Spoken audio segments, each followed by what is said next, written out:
Assalamualaikum warahmatullahi wabarakatuh. Perkenalkan, nama saya Tegar Rahayu Hidayat, kelas 2A Fakultas Hukum Universitas Surya Kencana. Di sini saya akan mereview kembali pertemuan ke-13 mata kuliah Hukum Pidana dengan dosen pengampu Profesor Dr. Hajah Hedi Nuraini SHMH dengan asisten dosen Dr. Muhammad Randy Arid Hayandi SHMH yang akan menjelaskan bab 5 tentang sifat melawan hukum. Sifat melawan hukum merupakan unsur objektif dari tindak pidana karena merupakan penilaian terhadap perbuatan dan bukan pada pelaku. Suatu perbuatan dikatakan melawan hukum apabila perbuatan tersebut masuk dalam rumusan delik sebagaimana dirumuskan dalam undang-undang. Perbuatan yang memenuhi rumusan dalam undang-undang tersebut tidak selalu bersifat melawan hukum, sebab mungkin ada hal yang dapat menghilangkan sifat melawan hukum perbuatan tersebut. Sifat melawan hukum terdiri dari satu sifat melawan hukum formil. Sifat melawan hukum formil mengandung arti semua bagian unsur-unsur dari rumusan delik telah dipenuhi. Demikian pendapat John Kers yang menyatakan melawan hukum formil jelas adalah karena bertentangan dengan undang-undang tetapi tidak selaras dengan melawan hukum formil.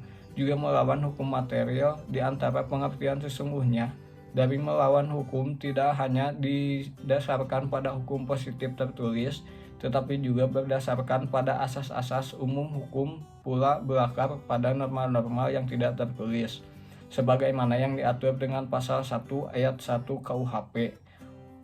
Untuk dipidananya setiap perbuatan menganut sifat melawan hukum formil. Para penganut sifat melawan hukum mengatakan bahwa pada setiap pelanggaran delik sudah dengan sendirinya terdapat sifat melawan hukum dari tindakan pelanggaran tersebut. Yang kedua, sifat melawan hukum material. Sifat melawan hukum material terdapat dua pandangan. Yang pertama, sifat melawan hukum material dilihat dari sudut perbuatannya. Hal ini mengandung arti perbuatan yang melanggar atau membahayakan kepentingan hukum yang hendak dilindungi oleh pembuat undang-undang dalam rumusan delik tertentu. Biasanya sifat melawan hukum material ini dengan sendirinya melekat pada delik-delik yang dirumuskan secara material. Kedua, sifat melawan hukum material dilihat dari sudut sumber hukumnya.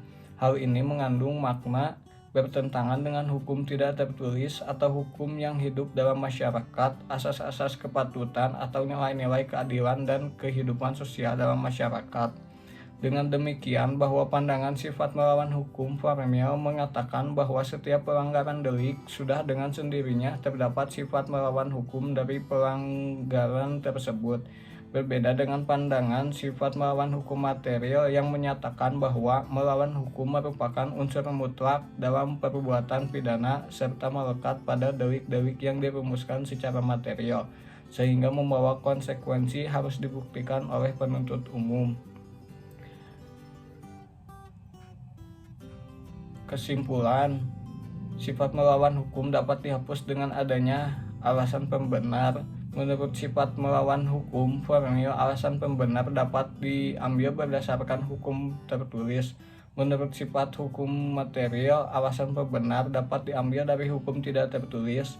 Ajaran melawan hukum formil sudah tidak lagi dianut sejak 1963 yang menentukan adanya alasan pembenar di luar undang-undang adalah hakim apabila terjadi pertentangan antara hukum tertulis dan hukum tidak tertulis. Hukum tidak tertulis tersebut harus dipandang adil dan benar oleh seluruh masyarakat umum. Rasa keadilan itu harus bersifat umum.